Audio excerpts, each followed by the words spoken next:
자, 오늘 마지막 베드로후서 3장의 말씀을 함께 나눕니다.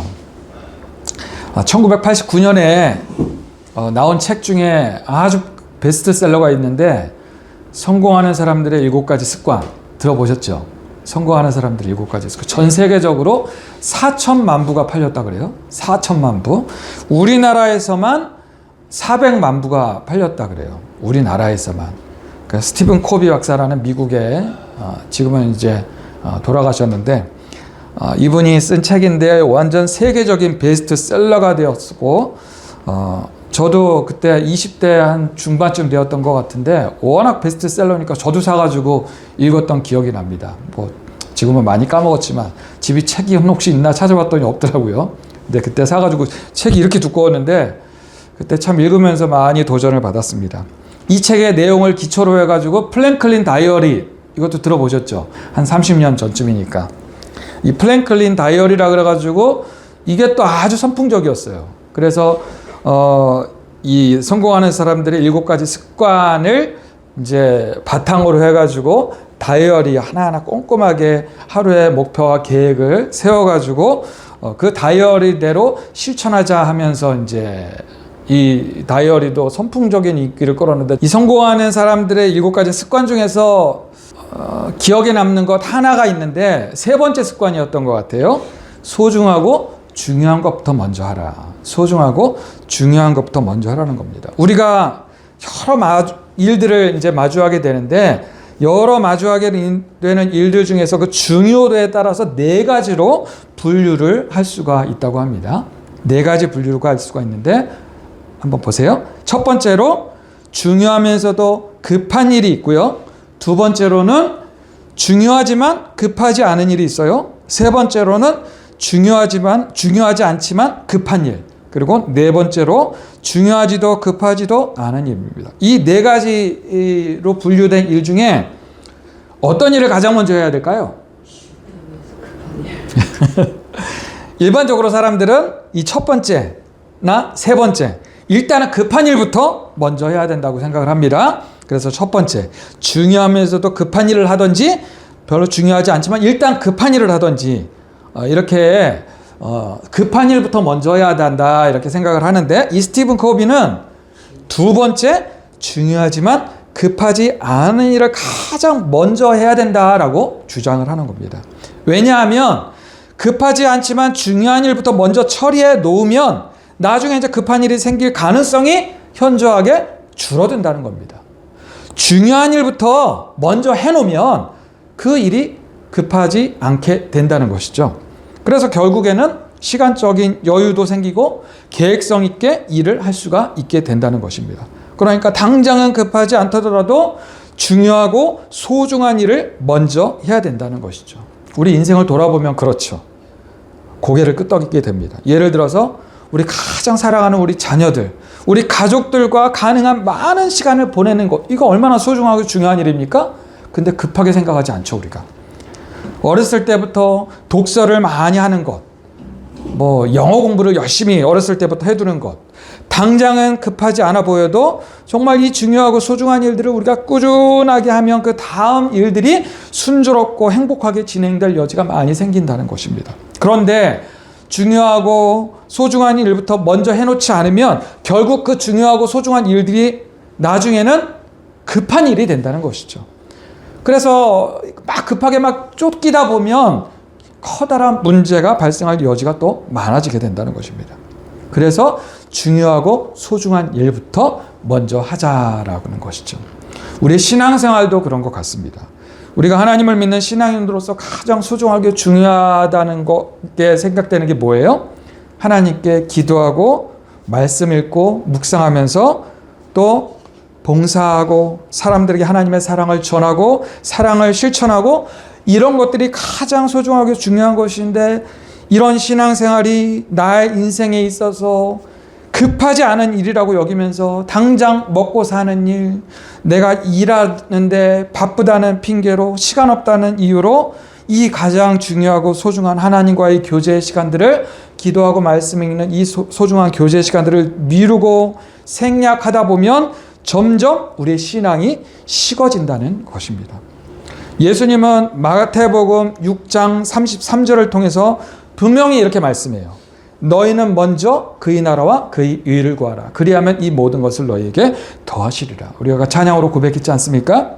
먼저 우리가 하나님의 나라를 구하고 하나님의 뜻을 구하는 삶을 살면 우리의 삶에 있어서 필요한 모든 필요들을 우리 하나님께서 어떻게 하신다고요? 더하시리라. 책임져 주신다는 하나님의 약속의 말씀인 것입니다. 여러분 이 말씀 믿으십니까? 너무나도 분명하고 확실한 예수님의 약속의 말씀이에요. 하나님의 나라를 구하는 것은 우리가 하나님을 나의 왕으로, 나의 주님으로, 나의 아버지로 인정하는 것입니다. 그리고 하나님께서 나의 모든 것을 다스리신다는 것을 인정한다는 것이에요. 이것이 하나님의 나라를 구하는 것입니다. 하나님의 의, 하나님의 뜻을 구하는 것은 우리가 하나님의 백성으로서 하나님과 아버지의 말씀에 순종하겠습니다. 하나님의 자녀로 살아가겠습니다. 라고 다짐하는 것이고 그렇게 실제로 살아가는 것이죠. 이것이 우리의 삶에 있어서 가장 중요한 최우선순위가 되어야 되는데 우리는 이렇게 중요한 이 우선순위를 자꾸만 뒤로 미루게 된다는 것입니다. 성경의 모든 말씀들이 사실은 하나님의 나라를 구하라는 것이고 또한 하나님의 뜻에 이 땅 가운데 나의 삶 가운데 이루어지기를 구하라라고 말씀하고 있는 것이 이 성경의 모든 말씀인 것이죠. 우리가 늘 주기도문으로 고백을 하지 않습니까? 주기도문의 그 모든 내용들도 사실은 하나님의 나라와 하나님의 뜻이 우리가 살아가고 있는 이 땅 가운데 우리의 삶 가운데 무엇보다도 가장 먼저 이루어지기를 기도하라라는 간구하라라는 말씀이 바로 주기도문의 내용인 것이죠. 그래서 바울의 모든 서신들도 또 보면 신약 성경의 모든 서신들도 또한 보면 하나님의 나라를 구하는 것이 무엇인지 하나님의 뜻대로 살아가는 것이 무엇인지를 계속해서 말씀하고 있는 것이고 바울의 모든 서신서의 말씀들도 보면 그런 말씀을 하고 있는 것이죠. 그 바울의 서신서의 말씀들을 본 베드로도 이렇게 또한 말씀하고 있는 것이죠. 우리 15절 16절 말씀 우리 같이 한번 읽어보겠습니다. 15절 16절 시작. 또 우리 주의 오래 참으심이 구원이 될 줄로 여기라. 우리가 사랑하는 형제 바울도 그 받은 지혜대로 너희에게 이같이 썼고 또 그 모든 편지에도 이런 일에 관하여 말하였으되 그 중에 알기 어려운 것이 더러 있으니 무식한 자들과 굳세지 못한 자들이 다른 성경과 같이 그것을 억지로 풀다가 스스로 멸망에 이르느니라. 바울과 베드로는 이 초대교회 성도들에게 하나님의 나라에 대해서 그 구원의 말씀에 대해서 계속해서 전하고 있는 것입니다. 하나님의 뜻이 무엇인지 여러 서신서들을 통해서 바울, 야고보, 베드로 계속해서 이렇게 강론하고 있는 것입니다. 한마디로 복음을 강론하고 있는 것이죠. 오늘날 우리 목회자들이 이렇게 설교하듯이 계속해서 이 신약성경은 복음을 선포하고 있는 것입니다. 그 복음의 주된 내용이 뭐예요?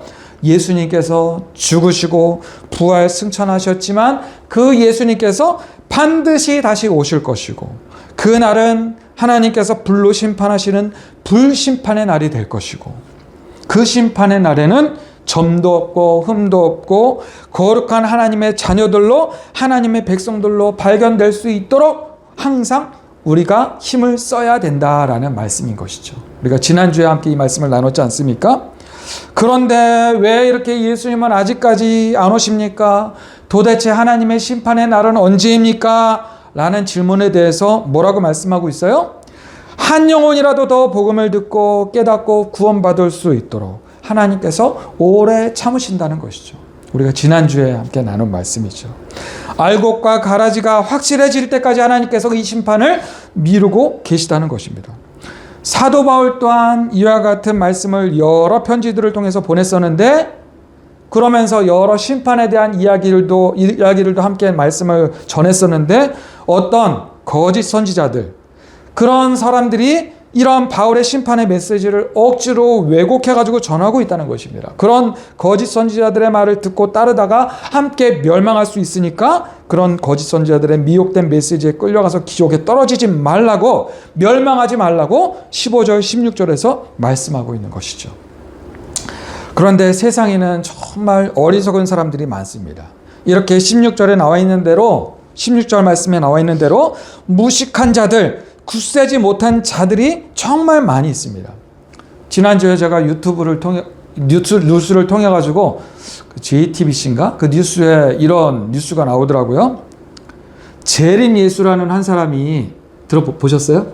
재림 예수라고 한 사람이 유튜브에 나와가지고 자기가 재림 예수라고 하는 거예요. 그리고 자기 아내는 육화된 인어라는 거예요. 참 이렇게 들어보면 무슨 말도 안 되는 얘기를, 이런 얘기를 어떤 사람들이 이거를 믿고 같이 따르지? 이렇게 생각할지 모르는데 이 사람이 그거를 그냥 유튜브에 나가지고 막 열정적으로 막 얘기를 하는 거예요. 성경에 여기저기 또 말씀을 인용해가지고 자기가 재림 예수라는 것을 막 스스로 증명하는 거예요. 하나님의 심판의 날이 점점 다가오고 있는데 그 전에 하나님을 위해서 성전을 지어야 하는데 돈이 필요하다는 것이죠. 그러면서 빨리 집 담보 잡혀가지고 대출 받아가지고 입금하라고 막 주절주절 이야기하는데 말은 막 그냥 막 제가 들어보니까 말도 그냥 어버버하면서 막 이야기를 하는데 막 그냥 혼자 짓거리는 거예요. 말이 앞뒤도 안 맞고 육화된 인어라고 하는 그 아내도 이제 유튜브를 하는데 참 뭐 허황된 이야기를 막 하는 거예요. 그렇게 입금받은 돈으로 자기가 인어기 때문에 크루즈 배를 타고서 전 세계를 여행 다니면서 지구를 정화시켜야 된다. 이런 이야기를 하는데 여러분 믿어지세요? 이런 이야기가? 이런저런 말을 하면서 참 듣다 보면 말도 안 되고 어이가 없는데 정말 이해가 안 되는 것은 이 사람의 이 유튜브 이런 이야기를 듣고서 구독도 하고 가입도 하고 실제로 입금도 하는 거예요. 실제로 그렇게 담보 잡혀가지고 집 저당 잡혀가지고 대출 받아가지고 그러면서 막 이렇게 막 헌금이라고 하는 거예요.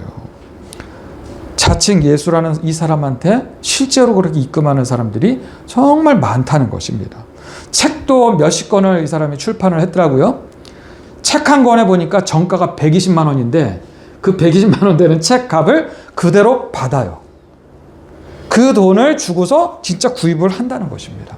그런데 이 부부는 어린 세 자녀들이 있는데 이 세 자녀들을 아주 비싼 외국인 학교에 보내고 또 그 가족들은 동탄에 100평이나 넘는 그 펜트하우스에서 그냥 그렇게 그냥 휘황찬란하게 외제차 끌고 다니면서 명품 막 사용하면서 입고 다니면서 재산이 100억이 된다고 해요.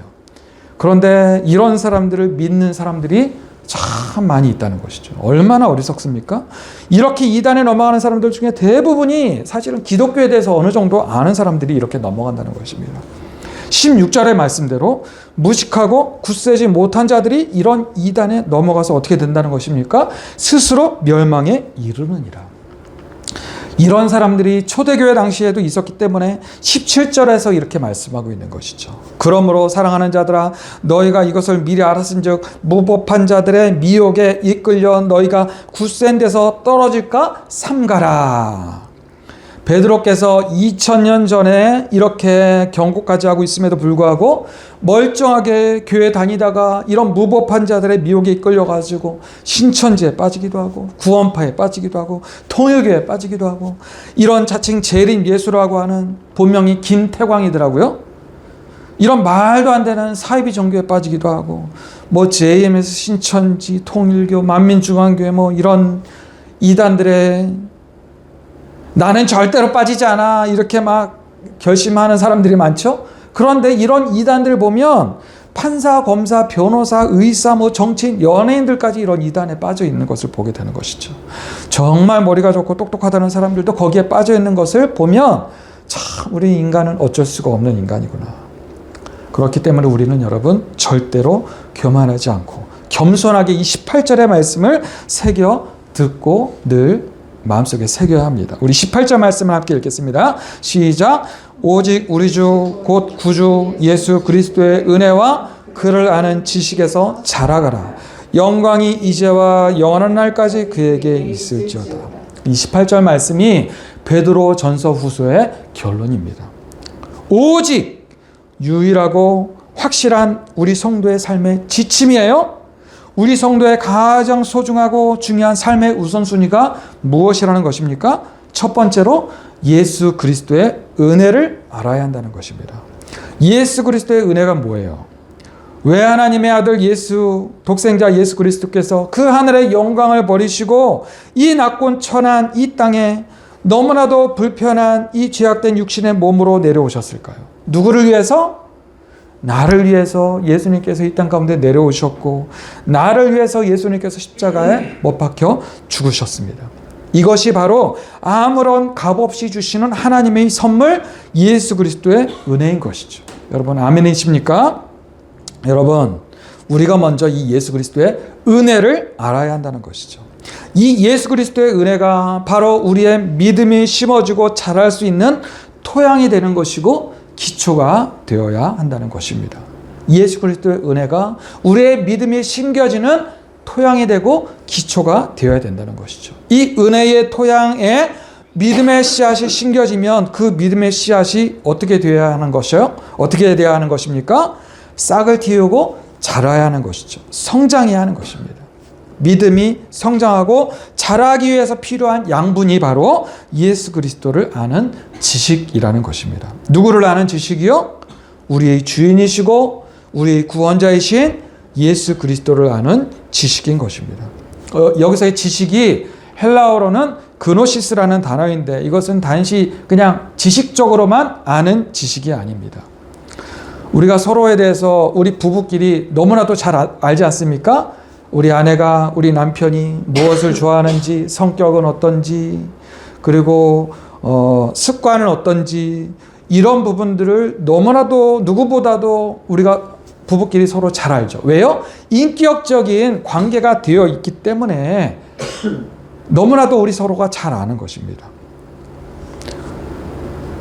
우리가 수년 동안, 수십 년 동안 서로를 직접 몸을 맞대면서 자나깨나 경험해 왔기 때문에 우리가 서로 이렇게 인격적으로 잘 알게 되듯이, 마찬가지로 우리 예수 그리스도를 아는 지식 또한 그러한 지식적인 지식이 아니라 체험적인, 경험적인 지식이 되어야 한다는 것입니다. 그렇기 때문에 우리가 그렇게 예수 그리스도를 체험적으로, 경험적으로 알기 위해서는 어떻게 해야 되는 것이에요?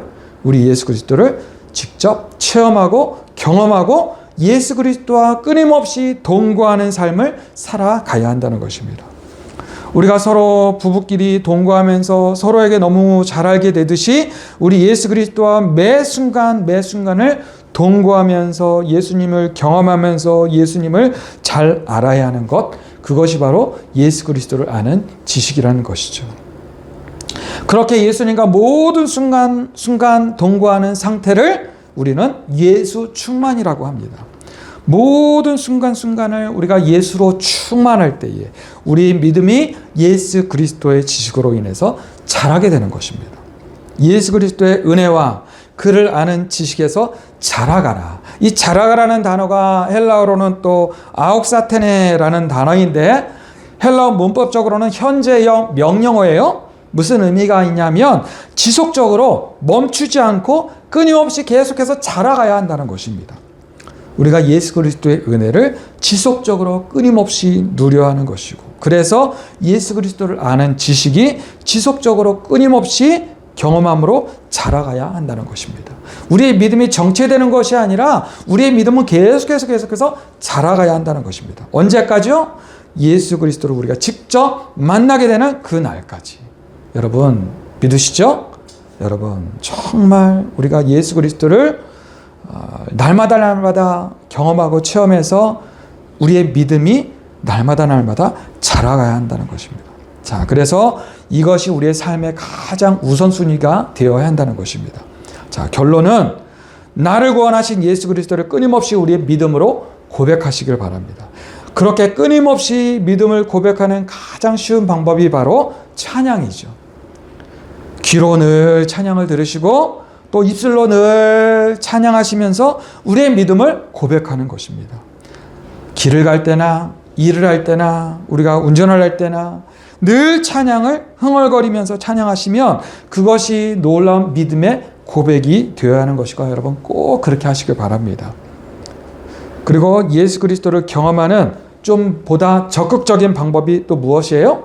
날마다 시간을 내서 내가 하나님 앞에 기도하는 것이고 날마다 성경의 말씀을 매일매일 묵상하는 것이죠. 여러분, 이 기도와 이 말씀은 우리의 믿음이 자라고 우리의 신앙이 자라고 예수 그리스도의 은혜와 그를 아는 지식으로 자라가는 너무나도 중요한 방법이고 수단인 줄을 여러분 믿으시길 바랍니다. 그래서 그렇게 기도와 말씀으로 또 찬양으로 예수로 충만한 삶을 살아가시는 저와 여러분들이 되시기를 주님의 이름으로 축복합니다.